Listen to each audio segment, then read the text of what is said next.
சே, நேற்று மட்டும் நான் எங்கள் தாத்தா சொல்கிற பேச்சை கேட்டிருந்தேன்னா அவர் நானும் உயிரோடு வந்திருப்பார். ஏன்டா? இல்லை, நேற்று அவர் ஏனையை பிடினாரு, பிடிக்காமல் விட்டுட்டான். கீழே விழுந்து சீரியஸ் ஆகிட்டாரு. உடனே ஆம்புலன்ஸுக்கு ஃபோன் அடித்தா ஒரு ஆம்புலன்ஸும் வரல. இயற்கையை எழுதிட்டார்.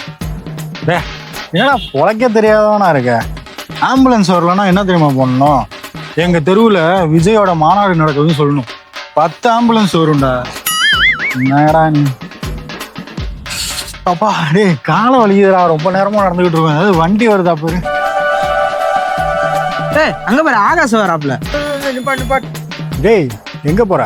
வீட்டுக்கு. சரி, அப்போ நாங்களும் வரோம். ட்ராப் பண்ணிடுவோம். நோ. ஆஃப்டர் மேரேஜுக்கு அப்புறம் பாய்ஸ் யாரையும் வண்டியில் ஏற்றுறதே கிடையாது, இன்க்ளூடிங் மை டேட். அப்போ நாங்கள் எப்படி போகிறது? இந்தா 100 ரூபா. ஷேர் ஆட்டோ பிடிச்சி 2 பேரும் வந்துடுங்க.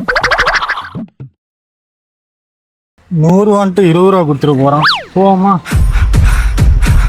என்னடா? இல்லைப்பா, அந்த வண்டி எவ்வளோ ரேட்டு இருக்கும்? அது ஒரு 1.25 லட்சம் இருக்கும். இல்லைப்பா, ஆட்டோலே போனான். என்னடாடி? இந்த மாதிரி நிகழ்ச்சி இதுக்கு முன்னாடி நிறைய நடந்திருக்குது. ஆனால் இதுதான் பர்ஃபெக்ட்.